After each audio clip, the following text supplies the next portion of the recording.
ప్రభు నామమున మీ అందరికి వందనాలు. ఈ దినము దేవుని యొక్క వాక్యము వాగ్దానము. వాక్యము విని దానిని అంగీకరించి 30 60 100 ఫలించువారని చెప్పాను. మార్కు రాసిన సువార్త 4:20. ప్రియమైన దేవుని బిడ్డలారా, ఈరోజు ప్రతి ఒక్కరం కూడా దేవుడు నన్ను ఆశీర్వదించాలి, నన్ను ఎంతగానో ఉన్నతమైనటువంటి స్థితిలోకి తీసుకెళ్లాలని ప్రతి ఒక్కరం కూడా దేవుని దగ్గర నుంచి ఎదురు చూస్తూ ఉంటాం. ప్రియమైన దేవుని బిడ్డలారా, ఎదురు చూస్తున్న మన జీవితాల్లో మరి మనం ఆశీర్వదించాలంటే ఏంటి అని అంటే, ఈ వచనం ద్వారా దేవుడు స్పష్టంగా మనతో మాట్లాడుతూ ఉన్నాడు. ఎప్పుడైతే మనం వాక్యాన్ని వింటామో, ఆ వాక్యాన్ని విన్న వాక్యాన్ని అంగీకరించాలని దేవుని యొక్క వాక్యం సెలవిస్తుంది. ఈ దినాన చాలా మంది వాక్యాన్ని వింటూ ఉంటారు ప్రియమైన దేవుని బిడ్డలారా, కానీ దాన్ని అంగీకరించలేరు.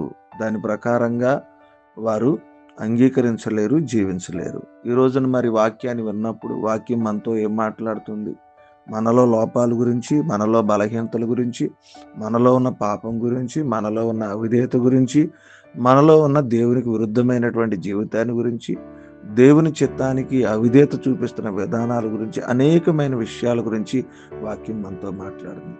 ఆ వాక్యాన్ని ఎప్పుడైతే అంగీకరించామో, విన్నామో, దేవుడు మనలో లోపం ఉందన్న మాటలు ఎప్పుడైతే మనకు తెలియజేశాడో, ఆ మాటలు మనం విన్నామో, వెంటనే మన జీవితాన్ని సరిదిద్దుకుని, నిజమే ప్రభువా, ఈ వాక్యం నాతోనే మాట్లాడుతుంది, అయ్యా నేను దీన్ని అంగీకరిస్తున్న, వాస్తవమే నాలో గర్వం ఉందో, లేకపోతే నాలో అహంకారం ఉందో, నాలో పాపం ఉందో, నాలో అవిధేయత ఉందో, అయ్యా నిజమే నేను నీ చిత్తాన్ని చేయలేకపోతున్నాను, నేను ఎప్పుడైతే అంగీకరించగలుగుతావో, అంగీకరించి సరిదిద్దుకోగలుగుతావో ప్రియమైన దేవుని బిడ్డలారా, వెంటనే మన జీవితంలో ఆ దీవెన ప్రారంభించబడింది, ఆశీర్వాదం ప్రారంభించబడింది, ఆరోగ్యం ప్రారంభించబడింది.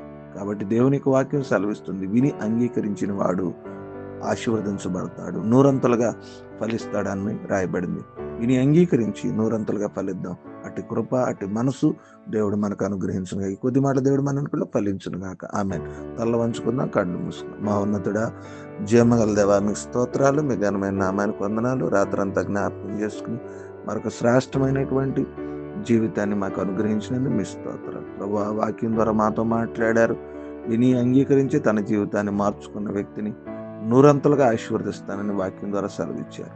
వాక్యాన్ని వింటూ ప్రతిదినము కూడా వారి జీవితాల్లో ఉన్న అవిధేయతను తొలగించుకుంటూ, వారు మార్పు చెంది వారి పాపమును ఒప్పుకుంటూ, వారి బలహీనతలు దేవుని దగ్గర ఒప్పుకుంటూ, ప్రభువా మమ్మల్ని దీవించమని ఎవరైతే ప్రార్థన చేస్తున్నారో వారందరినీ జ్ఞాపకం చేసుకుంది. ఈ దినపు మా పనిపాటులు, పరిస్థితులు, వివాహ దినాలు, పుట్టినరోజులు, అనారోగ్యాలు, ఆర్థిక సమస్యలు, ప్రతిదాన్ని కూడా పేరు పేరున మీ చేతులకు అప్పగిస్తూ మిమ్మల్ని స్తుతిస్తూ మీ కృపలో నడిపించి మీ ఆశీర్వాదాలతో నింపమని, ఏదైనా దీవెనలతో మమ్మల్ని జ్ఞాపకం చేసుకుని మా అవసరతలన్నీ తెచ్చుకుని ప్రార్థన చేస్తున్నామని అడుగుచున్నాము తండ్రి. ఆమేన్.